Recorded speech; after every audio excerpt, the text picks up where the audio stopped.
Ladies and gentlemen, things are really coming to a head in more ways than one, and it's now impossible to ignore the dangers both to the economy and equity markets. Firstly, we just got an yield curve inversion that has been the longest in recorded history, spanning a staggering 780 days. In fact, this is only the fourth time in recorded history that we have got an yield curve inversion lasting more than 500 days. And why does that matter? Well, that matters because the last three times we got yield curve inversions lasting more than 500 days were back in 1929, 1973, and in 2007. And guess what? What followed in the aftermath of each of these three inversions were recessions that were amongst the severest in recorded history and stock market drawdowns of between 50 and 90%. And just when everyone thought that this time is going to be different, what we can see is that the frenzy that has been building around the top AI stocks of the United States has clearly started to crack over the last 2 weeks. So are we finally at the point where the AI bubble is going to burst? And most importantly, is it the time to sell and move to a defensive posture? Well, that's exactly what I discuss in this video. So please do watch till the end.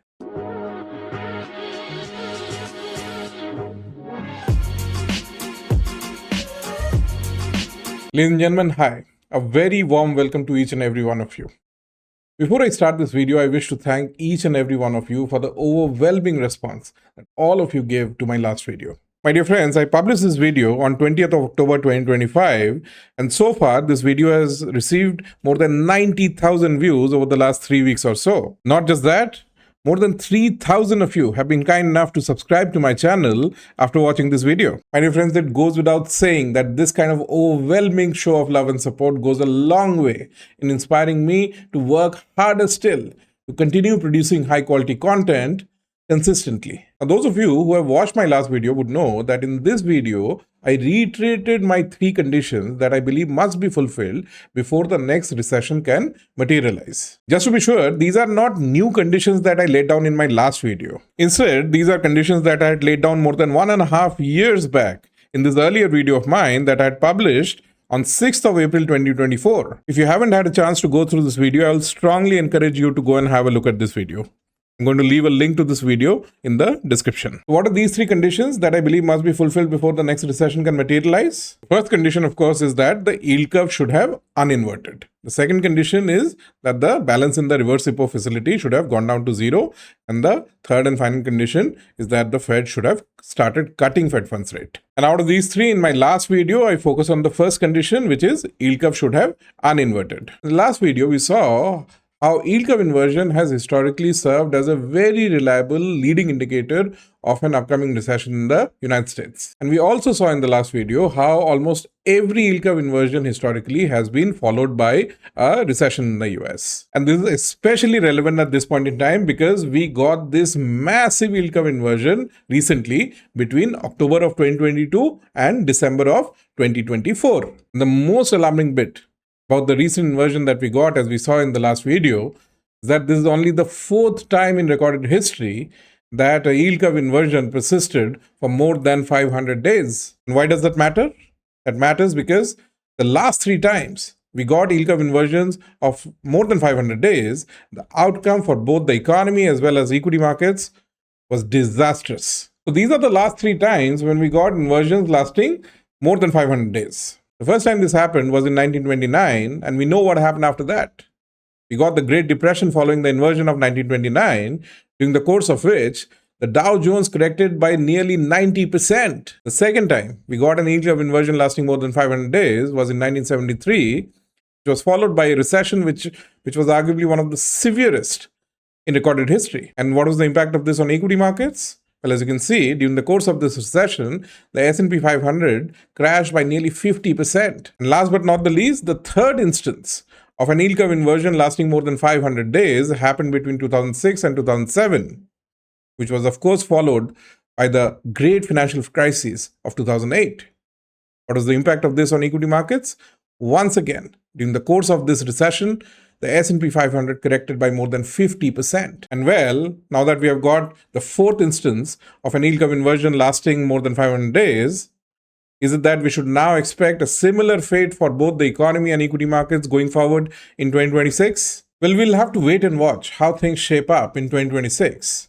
But for now, I think a severe downturn in 2026 continues to remain a very high probability outcome. This then brings us to the next logical question, which is that how should we position our investment portfolio in the run up to the onset of the next recession? Now, this is something that I deliberately did not get into very many details in my last video because my intent was to first discuss these three preconditions that are required for the onset of a recession before I discuss how to position one's investment portfolio before the onset of the next recession. In fact, as per my original schedule, before discussing how to position one's investment portfolio in the run up to the next recession, in this video, I was actually planning to take up the second prerequisite condition required for the onset of a recession, which is that the balance in the reverse repo facility should have gone down to zero. And the reason I wanted to take up the discussion on balance in the reverse repo facility at this stage more so is because there's a bit of a liquidity squeeze that is setting in US financial markets, which in turn is weighing down quite heavily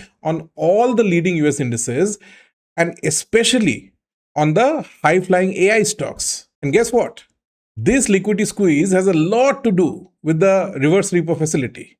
And that's why a discussion on the reverse repo facility would be very, very relevant at this stage. But since I published my last video about 3 weeks back and post that started talking to viewers and clients to gather feedback, I increasingly started to realize that a very large section of my viewers has jumped to a very erroneous conclusion that since a very severe downturn potentially awaits us in next 6 to 12 months, therefore, the prudent thing to do is arguably to sell everything and move to a very, very defensive posture. But my dear friends, that's a completely erroneous conclusion.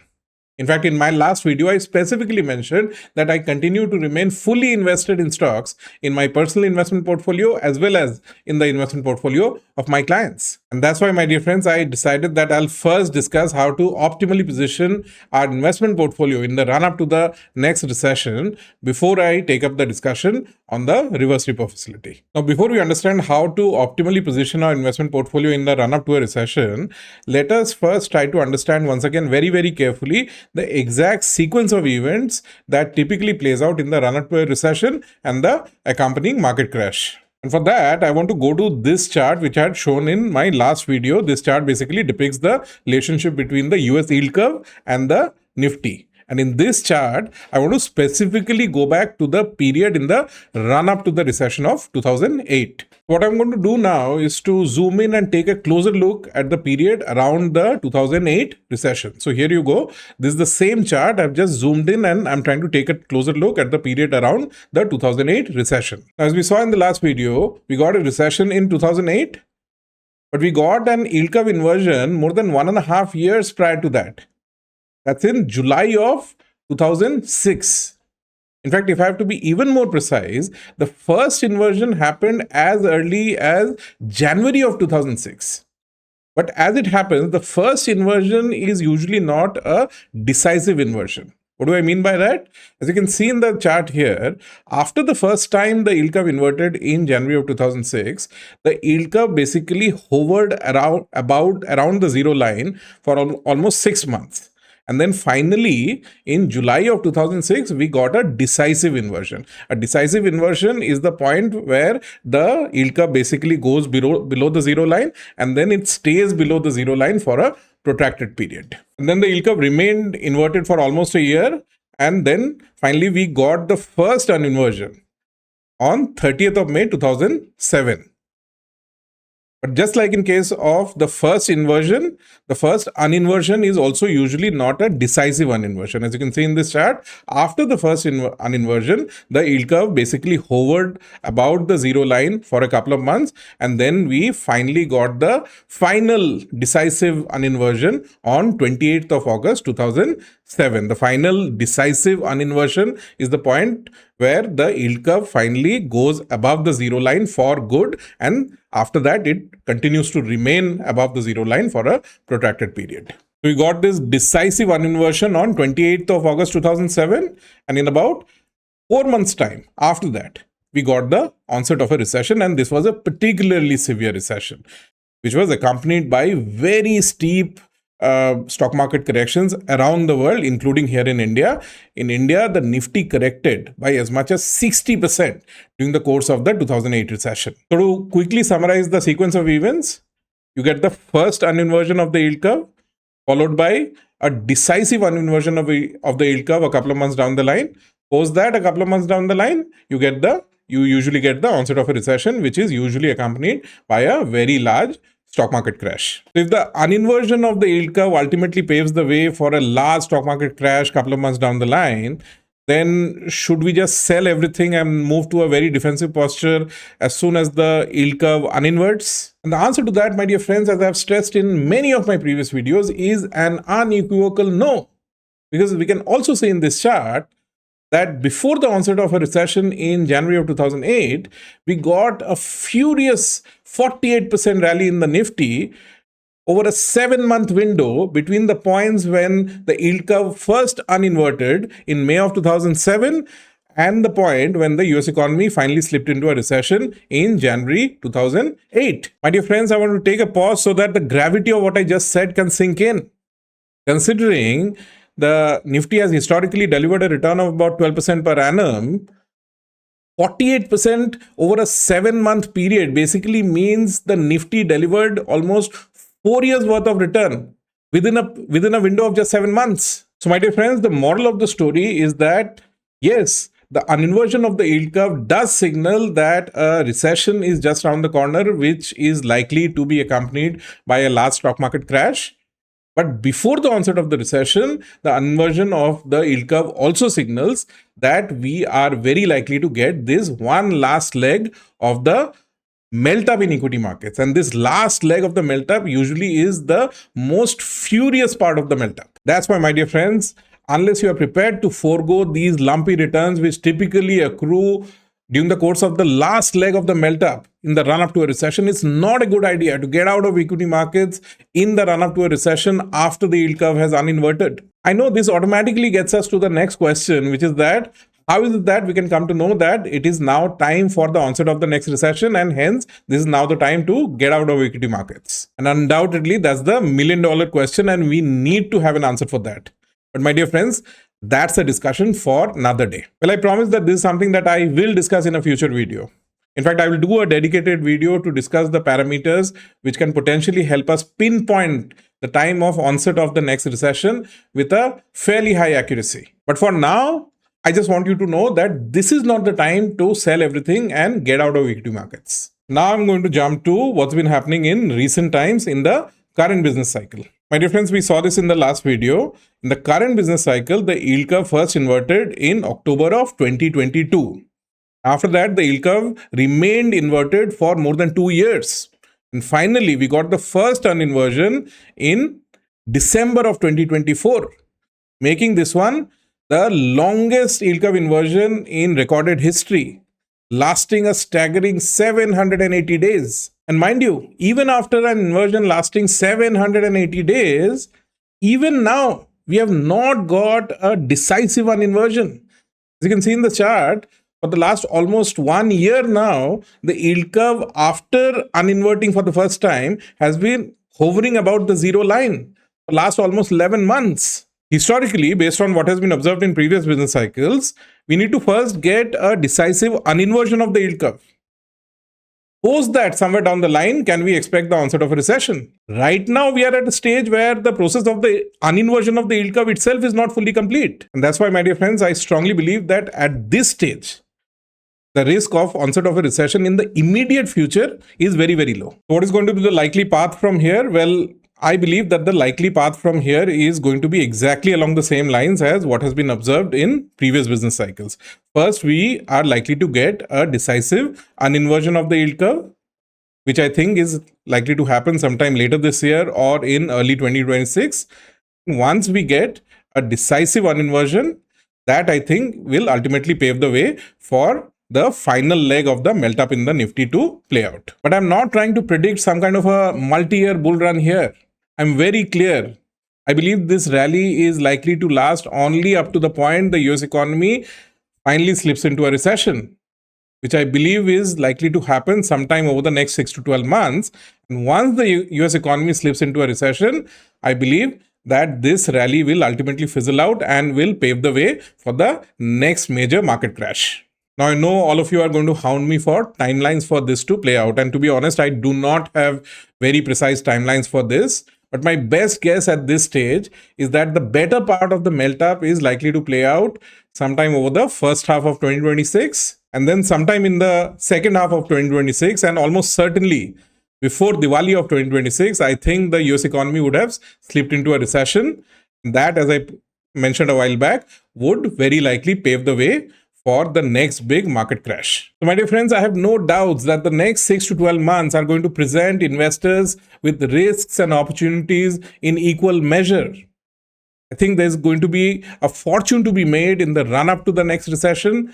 And I think there's a fortune to be lost if one doesn't play the equity markets well once the recession kicks in. But my dear friends, there's one thing that I can assure you.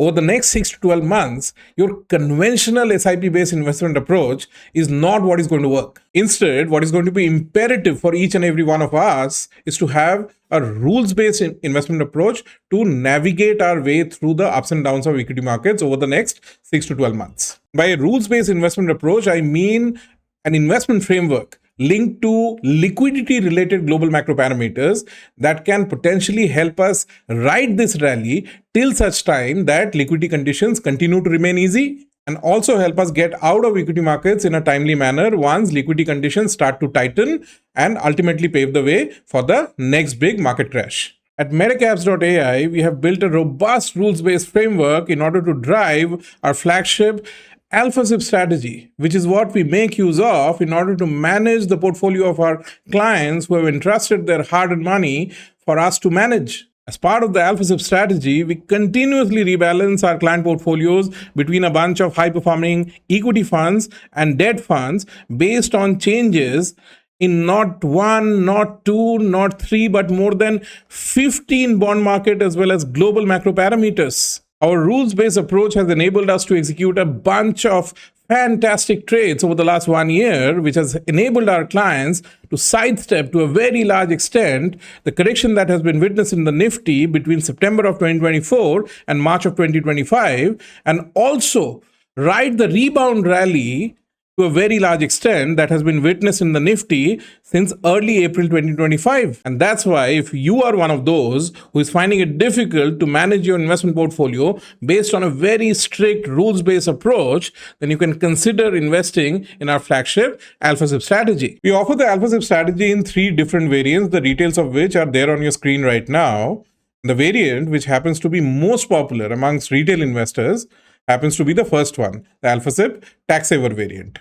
And that is because in case of the AlphaSIP tax saver variant, as long as your investment amount is within 2.5 lakh rupees per year, which translates to about 20,500 rupees per month, and you continue with your SIPs for a period of at least 5 years, the entire maturity proceeds of your investment can potentially be completely tax-free under Section 1010D. In fact, the AlphaSIP tax saver variant is amongst the very few investment options left, if not the only investment option left, in case of which the entire maturity amount can be completely tax-free, even under the new income tax regime. If you're interested in any of the 3 variants of the AlphaSIP strategy, then please go to our website metacaps.ai/products and register for the variant that suits your requirement the best, and somebody from our sales team will get back to you to take the discussion forward. Ladies and gentlemen, that's it for now. This brings me to the end of this video. I sincerely hope that you liked the insights that I shared during the course of this video. If you did, then please do like and share this video, and please do consider subscribing to my channel. Thank you for taking time to watch this video, and goodbye till we meet again in the next video.